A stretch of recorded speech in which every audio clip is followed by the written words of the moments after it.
வணக்கம். நான் லக்ஷ்மி பாய், counselling psychologist, தி Green's counselling.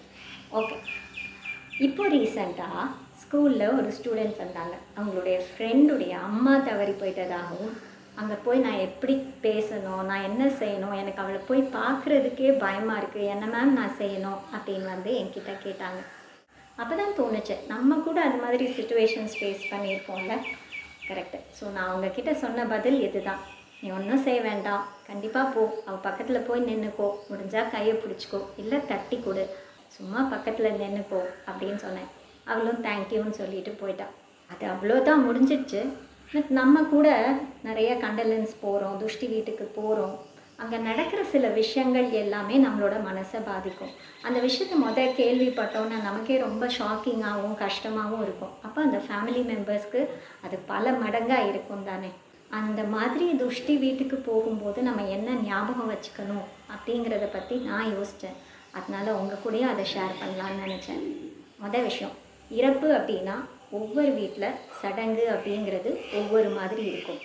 சில பேர் ஒரு விஷயத்தை ஃபாலோ பண்ணுவாங்க, அப்படியே ஆப்போசிட்டாக இன்னொருத்தர் ஃபாலோ பண்ணுவாங்க.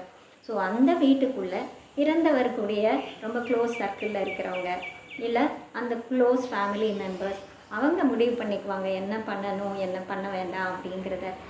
ஆனால் நிறைய இடத்துல நிறைய பேர் இது சரியில்லை அது சரியில்லை, அந்த சடங்கு இப்படி பண்ணணும், இவர் தான் வரணும், இவர் தான் இப்படி பண்ணணும் அப்படின்னு ஒவ்வொருத்தர் அவங்களுடைய கருத்தை கொடுத்தா அந்த இடத்துல பிரச்சனை தானே வரும்.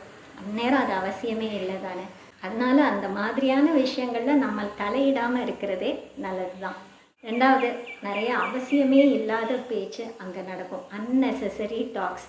அதாவது இன்னார் வரல பார்த்தியா, கொஞ்சம் நேரம்தான் இருந்தாங்கன்னு பார்த்தியா, அன்றைக்கே சொன்னேன் இவங்க கேட்டிருக்கலாம், இப்படி நடந்திருக்காது, இல்லை அந்த மாதிரி தேவையே இல்லாத இன்னொருத்தரை காயப்படுத்துகிற மாதிரி, இல்லை இறந்தவருடைய உறவுகளை காயப்படுத்துகிற மாதிரி எல்லா விஷயங்களும் பேசுகிறது அவசியமே இல்லை.